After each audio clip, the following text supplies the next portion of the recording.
Next up is my two friends. Well, we all are friends here, but let me introduce you to Cédric Ingrand, who is a resident geek, as he likes. Please, Cédric, join me on stage at one of the number one French TV news channel, which is LCI. Well, it always, hang on, no. Number one, we're all number one of something, depends how right? you count, who cares? And so I'm generally very, very scared of Cédric because, you know, when he interviews you on TV, you're like, you know, shaking it. You're so That's because scared. you like TV. Well, no. Yeah, you do. You love it. You know, no, I'm so shy. So, Cédric, the floor is yours. I'll let you introduce your guest. All right, sure. Thank you, Loic. Today we're going to talk about how spitting in a tube and also forking out a few $100s can open the doors to one of the most interesting, thought-provoking, and scientifically advanced social experiments on the web today. The company we're going to talk about is 23andMe. It is a very unusual startup, even by LeWeb standards.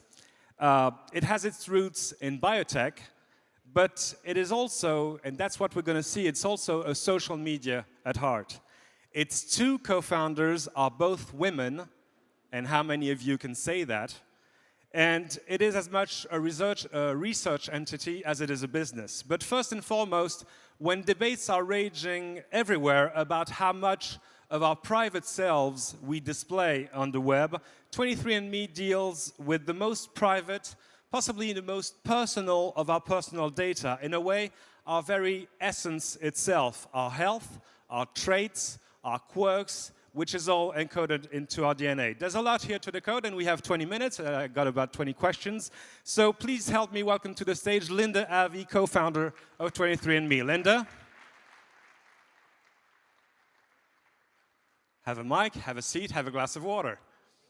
Thank you. Let's see, maybe just to recap first.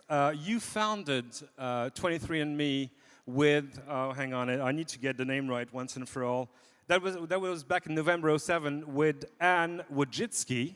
Correct. All right, who also happens to be Mrs. Sergey Brin. Right. Which must have helped, because I guess Sergey gave you a little bit of money. A little love money. A little love money, yes, definitely. Yeah, it's great to have and then we have backing from Google, which is great. You now have about 50 employees. Yes. First, let's go over the process. I sign up on the web. I get my kit over mail. I spit in my tube, I send it back, and then what happens? It takes about 4 to 6 weeks on average, and you'll get an email that first your sample has arrived at the laboratory, and then with the time to do the processing, then you get another email that now your account is ready. And you've set up your account with a username and a password, and you log in, and now all of the tools that we've created on the web are plugged into your data set that we've generated. And now you can scroll through your genome and learn about yourself. So, well, let's get a little clinical here. First of all, you have to spit in a tube. Why spit? There's many, you know, secretions of us that can generate DNA. Yes, there are, and saliva is really easy to work with. It's something that somebody can do in the privacy of their own home or in public if they want to, but it's very easy to collect, and you get very good DNA out of saliva. Also, many people who have used the service say not only you have to spit in a tube, but you have to, you know, give up a lot of spit, and there's several reasons for that. Yeah, we need a fair amount because we need a lot of DNA to analyze. We're generating over 600,000 points in a person's genome, so that requires a fair amount. Plus, we didn't think of this in advance, but because we require so much, it actually is a nice deterrent from anybody being able to take a sample from someone without them knowing it. You have to provide a lot of spit. So I can't just pick up a little spit from a glass and test send someone it in else. on someone, right? Yeah, that would not work. That's cool. We'll get back to that. So once you've done all that, I guess the name of the game is tell me about me, because that's all I'm ever interested in. What, with all that data, can you tell me about myself that I don't already know? Oh, there's a whole wealth of information that's in your cells, and so what we do is we break it down into different categories, whether it's health-related or ancestry-related, but we look at it very holistically, and as much as we can tell people about their genomes, that's our role, to really explain what it all means, and then as we learn more, as the research community is publishing more, we'll continue to put those updates into your account, so you're up to speed on whatever the research community is finding out. Let's take maybe a few examples. What can I find out through my DNA? health-wise, for example?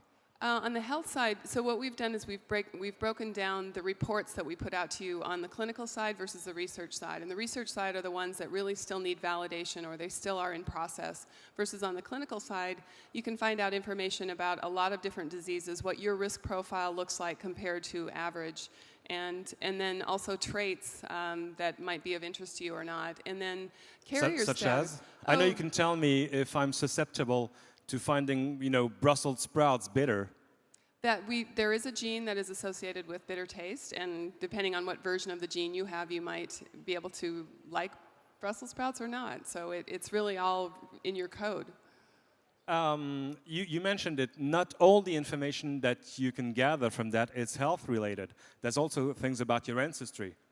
Yeah, that's the part that we're seeing a lot of activity on our community where people are sharing information about their haplogroup assignments, and those come from parts of your DNA that indicate possibly where your mother's mother's mother came from, and for men on your Y chromosome, which unfortunately women don't have, but that can give an explanation for where your father's line came from, whether it's from... So you get sort of this, Google Maps view of where in the world do I come from?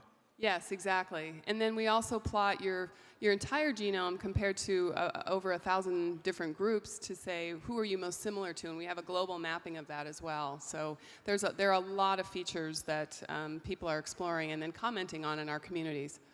Now, playing with that data, of course, poses a few problems. First of all, I know you warn people on the consent form that you sign when you get your saliva tested.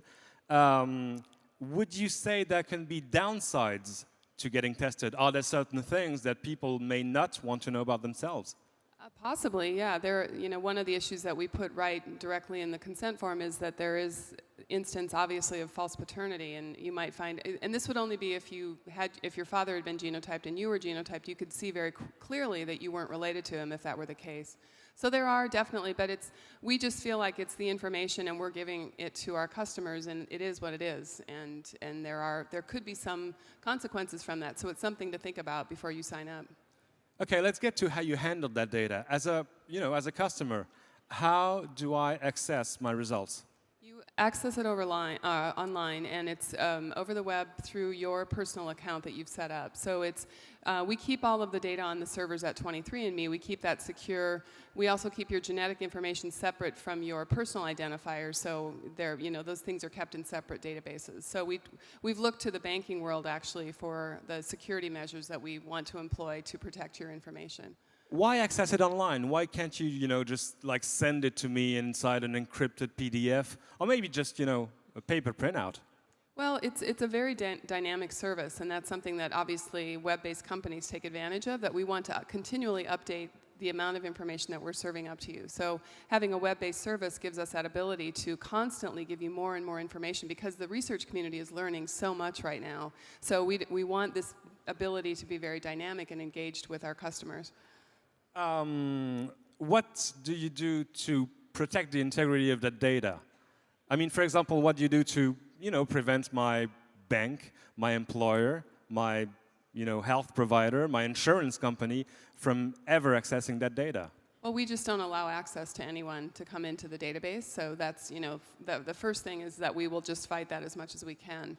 And then as far as, somebody trying to hack in, we have a lot of auditors, and we've been audited already where people are looking to try to breach our systems, and we've been doing very well, but we get continual advice on how to protect the information. So as much as we can, we try to protect that, and we think that's very important. That's usually what banks say when they've been hacked. I was at a conference earlier this year in Paris at the French Senate, and we heard a law professor giving a conference about the internet and privacy. And, I'm not sure how thorough his research was, but his take on it was, and I quote, "Google is now indexing your DNA." Now, I know it's a bit over the top, and he may have been overextending the facts just a little, but you understand how people could be nervous about having the most personal of their personal information stored online. Yeah, so it's not stored online, obviously, and we have backing from Google, but we're completely separate from them. So there's no Googling your genome as far as using Google, the search engine. So we have our own way to search your genome if you want to look for data points, but that's all done under the security of our servers and not on the web, so to speak. Back when you launched the service, to get yourself tested, it was cost you about $1,000, $9.99 exactly, and you just took the price down to $3.99. I mean, you did a little bit what Steve Jobs did to the price of the original iPhone. His excuse was competition. You have little competition to speak of, so what made you do it? Well, our mission really is to get the genetics into the hands of as many people as want it, and we feel like having the price be lowered gives it more people access to it, and we felt that was very important, and we'll continue to do that. We pass along the savings, but the technology is getting so much better, cheaper, faster, that we are able to share that savings with our customers. What would you say the mass market price of DNA testing would be? Is it $99? We'll continue to test that. We'll see, but we're seeing a huge influx now of customers based on the recent price drop. So I think we're getting close, hopefully. I mean, you've just dropped your price by 60% in 1 year. So if you keep doing that for a couple of more years, we're going to be in the $100 territory, right? Well, that's for the service that we offer right now and the data set that we generate. And what we see happening right now is whole genome sequencing is coming along. There are next generation platforms that are going to be driving that price down, but we're talking, we generate 600,000 data points. The whole genome is 3 billion, so that's a huge jump, but already we're seeing that technology coming down. So we'll probably shift to a bigger data set, which will be at a higher price, but all of this is going to continue down in the right direction for consumers. What not many people know is that you don't actually do the DNA testing in-house. You outsource it. It's more or less a commodity now. Do you see yourself more now as a biotechnology startup, or more as an internet company? Yeah, some people have even suggested that we're a social media company. So I do think we're all about the interface of between you and your genetics. What does it mean? And being that interpretive layer of genetics. So whether or not you consider that a biotech company, I guess it's all in the definition. Because, I mean, in your sense of the word, it does have a thing. For example, you want users to be able to share their results with others, which begs at least 3 questions. What part of their data do you want them to share, with whom, and to what end? And that's where we leave it up to our customers to decide, do they want to share just information about their ancestry with other people, or do they want to go further into the health-related reports that they could share with maybe family members. So we leave that up to the individual. It's, there are options that you can choose, different levels of sharing, and we want to make it a service that the consumer decides what they want to do with the data, and not where we're deciding that for them. For example, you recommend testing, family members, siblings, parents, to compare their data sets with yours. What can you find out from this? Well, one of the fun things, especially if you get multiple generations, if you get your grandparents and the grandchildren, you can actually see how the genes have been passed down through the generations and see which grandparent might have contributed to your eye color or your sprinting genes, that sort of thing. So that. You mean you're going to be able to tell me why I'm losing my hair when all the guys in my family have full heads of hair? Well, we need to study balding much more, but that's eventually what we hope to find out. So I can point to the culprit and say, exactly. This is my great-grandfather. You have to pay for the Rogaine grandma. Bald. Yeah, exactly. Do you do now family discounts? We do. We just offered, and we just have now for the holidays, if you buy 3 kits, the price drops to $329. No, not quite, but $329 per kit if 3 or more. And we are encouraging families to do this for the holidays. That would be great.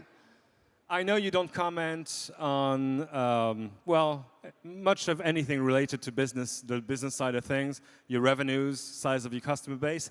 But can you give us a better idea of who your average customer is and what his reasons could be for using the service? Well, we just have anecdotal information because a lot of people are signing up, and because of the way our service works, we don't even know who necessarily is in the database, at least I don't. But it varies. There are people who are signing up who are adopted, and they're very interested in finding out more about their family history. their ancestry. There are people signing up who have a disease and they're interested in being in studies. If we can conduct studies online, we're interested in pursuing that. So it really is dependent on the individual, and that's why we try to give as much information as we can, depending on what your interests are in your genetics. One thing that comes up very often in interviews with you, and actually Anne as well, is that you don't just see 23andMe as a business. You see it as a, a research entity, and you want it to help accelerate the pace of research. What does it mean in real terms?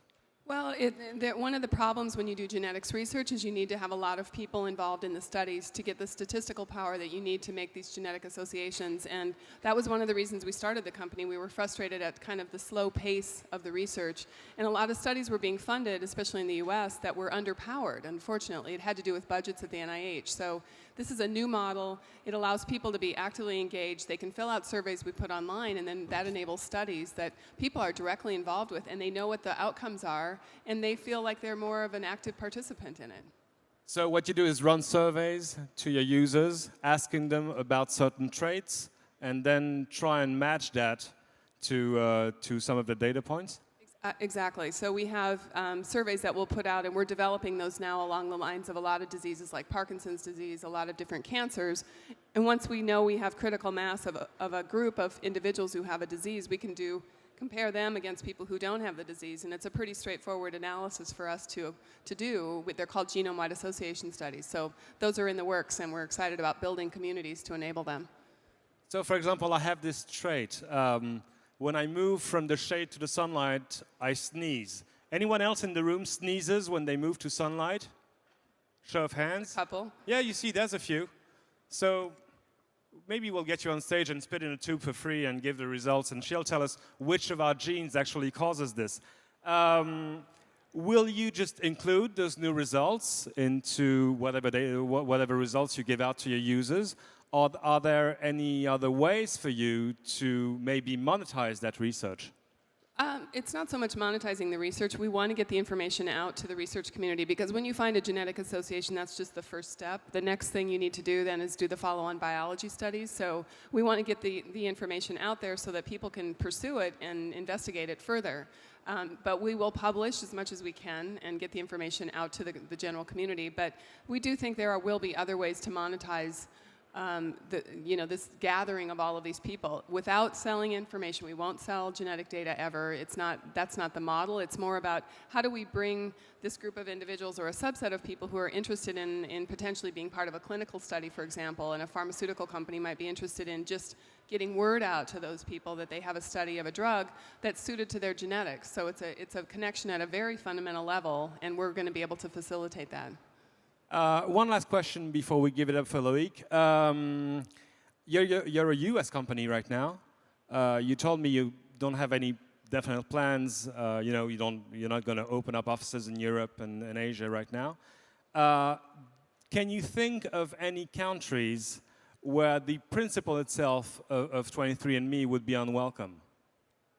Not so much unwelcome, but there are countries like India, for example, they would prefer to keep all of their saliva samples, I think, in the country. So we would have to have a different model where we could potentially set up a lab in India. So there are different statutes with different countries that we have to be mindful of as we expand our services. But so far, we've been fine to be based in the US, but we are launched in Europe and in Australia and Israel now, and New Zealand. So we're continuing to expand the countries that we will sell our services in.